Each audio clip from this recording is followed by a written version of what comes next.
A massive international sex trafficking ring is busted. Suspects face a long list of charges, including promoting prostitution, unlawful imprisonment, and criminal content.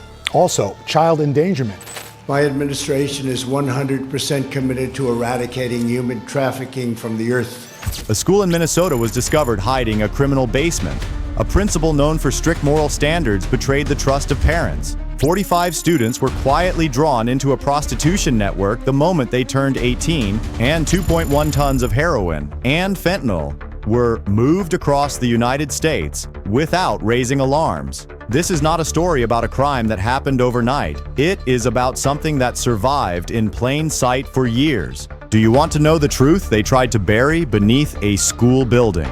Stay with us as we reveal everything. And if you want more investigations like this, subscribe to the channel and follow the story to the end. For nearly 2 weeks, St. Paul, Minnesota existed in a state of sustained tension. What began as scattered demonstrations hardened into nightly disruption. Emergency calls spiked. Patrol units were reassigned away from routine duties and toward crowd control. Sirens echoed through residential blocks well past midnight. Temporary barricades went up, came down, then went up again. Normal rhythms dissolved. The effects rippled outward fast. More than 60 public schools across the metro area altered operating hours, shifted fully online, or shut their doors altogether. At least 9 major bus routes serving school zones were suspended without replacement. Attendance data showed abrupt drops. Some districts recorded absentee rates approaching 40% in a single day. Parents received automated messages advising them to keep children indoors after dark. Education slipped into maintenance mode. Safety became the only metric that mattered. That shift carried consequences few noticed at the time. With attention redirected, oversight slowed. 27 scheduled inspections across educational facilities were postponed under emergency provisions. Routine financial reviews were deferred by weeks. Compliance deadlines were extended quietly. Digital approvals replaced in-person verification. None of it triggered alarms. Each adjustment was justified. Each delay logged as temporary. Later analysis revealed what those pauses allowed. During the same period, multiple 6-figure transfers moved through school-linked operational accounts without secondary review. Authorization times shrank from days to minutes. Audit flags were generated, acknowledged, and closed in under an hour. No escalation followed. The system behaved exactly as designed. Efficient, compliant, and unquestioning. What the public experienced as instability, investigators would later interpret as camouflage. When institutions are strained, familiarity becomes protection. Trusted names pass unchallenged. Known buildings fade into the background. And places assumed to be safe stop being examined altogether. Sejong Academy stood firmly inside that blind spot. As streets filled with noise, its transition to remote learning was framed as caution and responsibility. Parents accepted the explanation without hesitation. There were no emergency alerts, no visible disruptions, no reason to doubt.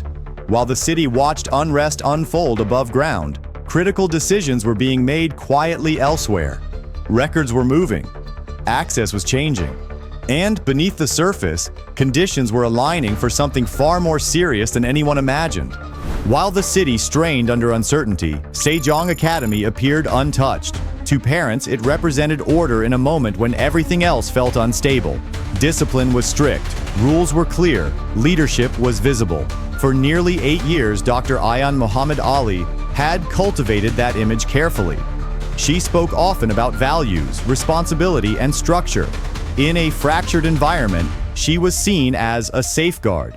When the school announced a transition to remote learning, the explanation sounded reasonable. Safety concerns, transportation disruptions, staffing limitations. Enrollment data showed more than 90% of families complied within 48 hours. No objections, no follow-up questions. The building went quiet, but trust remained loud. Behind the scenes, operational patterns shifted. Within days, 7 separate budget reallocations were approved internally. Funds originally earmarked for student services moved through secondary accounts. Individual transfers stayed below reporting thresholds, but together they exceeded several $million in under 2 weeks. Automated systems flagged the activity. Each alert was reviewed. Each was cleared. Nothing appeared broken. Everything looked familiar.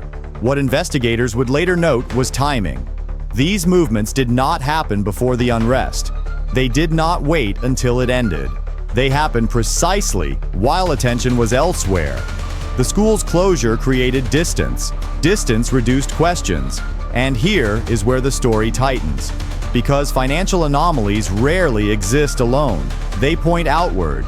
They connect to behavior, access, and intent. And once analysts followed those links, they realized the money was not moving randomly. If this seemed invisible to you at the time, you are not alone. Stay with the story, and you will see why the next discovery changed everything. By the time analysts connected the financial irregularities to prior trafficking investigations, urgency replaced speculation. Transaction patterns revealed coordination, not coincidence. Transfers repeated on precise intervals. Access logs showed activity during hours when the building was officially closed. The data pointed downward, toward infrastructure that did not exist on any approved plan. The decision window narrowed quickly. Intelligence indicated a scheduled movement approaching within hours. If investigators waited until daylight, whatever remained below the school would be gone. At 4:30 a.m., while the city slept under curfew, a convoy of more than 30 unmarked vehicles advanced toward Sejong Academy, along streets deliberately kept dark. Inside were over 200 federal agents supported by cyber, financial, and medical teams who had rehearsed the approach repeatedly. No sirens, no lights. Speed mattered more than force. By 4:38 a.m., perimeter teams sealed surrounding blocks in under 90 seconds. Aerial units confirmed no visible activity inside the structure. Entry teams moved floor by floor, securing corridors that still displayed student artwork and attendance notices. Resistance was brief and contained. Within minutes, the upper levels were controlled. The real discovery came behind a maintenance corridor long labeled as storage.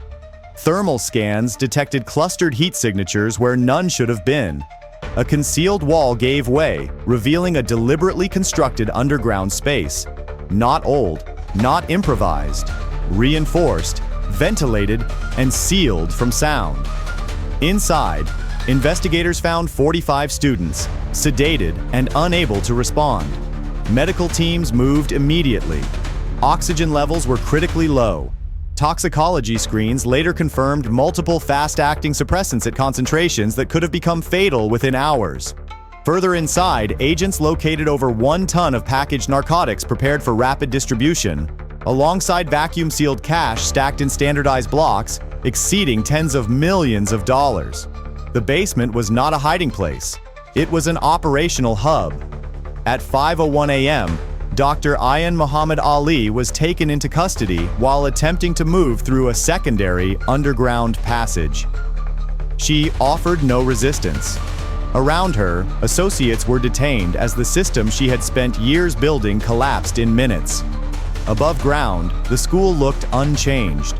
Below it, everything had just ended. What investigators dismantled beneath Sejong Academy was not chaos. It was structure. As the site was secured, attention shifted from the rooms to the systems that fed them. Servers recovered from concealed compartments revealed disciplined record-keeping. Logs, schedules, access windows, and identifiers maintained with professional precision. Nothing suggested improvisation. Everything suggested longevity. Financial analysts mapped the flows outward. The basement was a node, not an endpoint. Over a 12-month span, more than 1,600 encrypted communications moved through offshore relays and domestic proxies. Names were never used. Numeric tags replaced identities. Those tags matched markings found on recovered materials, linking digital records to physical movement. Every transfer carried a timestamp. Every handoff required confirmation. The cadence never broke, even during nights when the city was paralyzed by unrest. The scale forced a recalculation.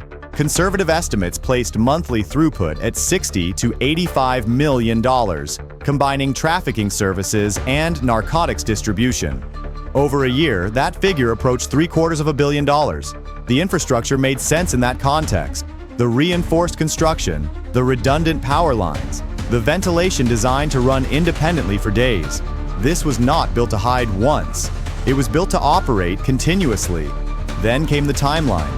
Data showed a scheduled transfer set for 8 a.m., less than 3 hours after the breach. Had the operation begun later, the basement would have been empty. The students would have been moved, the narcotics would have disappeared into established routes. What remained would have been silence and plausible deniability. Parallel teams expanded the scope before dawn. Within the first hour, 40 financial channels were frozen. By midday, that number exceeded 120, collapsing what had appeared to be independent streams into a single, coherent diagram. The machine did not resist, it simply stopped. For those reviewing the evidence, the realization was sobering. The most dangerous part of the operation was not its secrecy. It was its normalcy. It ran on routine approvals, predictable schedules, and the assumption that no one would look twice. The basement had been hidden underground. The system that sustained it had operated in plain sight. The reaction did not arrive with noise. It arrived with silence. As news of the arrest spread across St. Paul, the city did not erupt. It paused. Families who had trusted Sejong Academy for years struggled to reconcile the image they knew with what had been uncovered beneath it.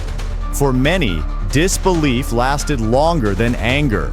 Within 24 hours, federal hotlines began receiving calls. By the end of the third day, more than 2,500 reports had been logged.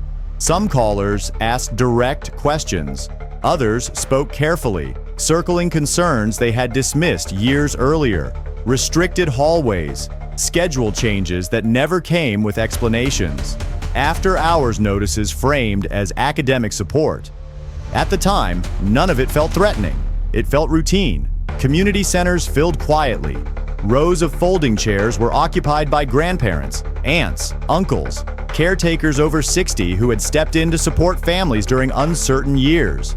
Many brought documents, enrollment papers, attendance notices, emails they had once saved as proof of diligence. Now those same messages felt heavy. Counseling services reported a threefold increase in requests within 2 weeks, most from older caregivers who had believed the school was a sanctuary. Officials attempted reassurance, but numbers undercut the words. Review teams identified over 100 families directly connected to the 45 rescued students through guardianship or sponsorship. Many had interacted with the school weekly. Trust had not been passive. It had been reinforced by familiarity and repetition.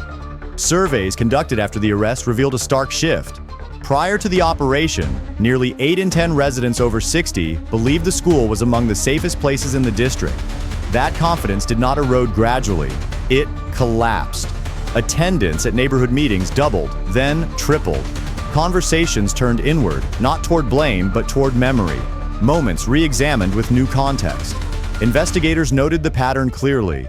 The network's greatest asset had not been fear. It had been respect. When trust becomes habit, questions feel unnecessary. And when questions disappear, even the most ordinary spaces can conceal extraordinary harm. As the immediate danger passed, the investigation did not slow. It widened. What emerged was not evidence of a single breakdown, but a pattern repeated quietly over years. Records showed that routine inspections connected to Sejong Academy had been postponed 9 times across a 7-year span. Each delay justified by staffing shortages, emergency priorities, or administrative backlogs. No single decision appeared alarming. Together, they formed a corridor of absence. Permit renewals followed the same rhythm. Restricted access areas were reauthorized annually without physical walkthroughs. Environmental and safety reports were accepted with identical language copied cycle after cycle. In one case, a digital certification was traced to an official who had retired more than a year earlier. The system had continued to function without noticing the hand was gone. Financial oversight revealed a similar story. automated monitoring systems generated over 60 alerts tied to irregular timing and routing. Each was reviewed. Each was cleared within hours. The amounts were modest in isolation, figures that never demanded escalation. Multiplied over time, those fragments exceeded $10 million moved without resistance. Investigators described it as a structure built from ordinary actions. No secret meetings, no dramatic conspiracies, just approvals issued, questions deferred, and responsibility pushed outward. A culture that rewarded speed over verification had replaced presence with paperwork. The basement had been hidden underground. The protection that sustained it operated in daylight. And that many investigators concluded was the hardest truth to accept. Not how the system failed, but how smoothly it did so. When the operation ended, the city returned to its routines. Streets reopened, headlines moved on. From the outside, Sejong Academy looked unchanged, a closed school waiting for calm to return. But what had been uncovered beneath it could not be sealed away as easily. This case was not only about a hidden basement, it was about trust, habit, and how danger can survive inside systems we stop questioning. If you believe stories like this need to be told, stay with us. Subscribe to the channel, share your thoughts in the comments, and continue the conversation.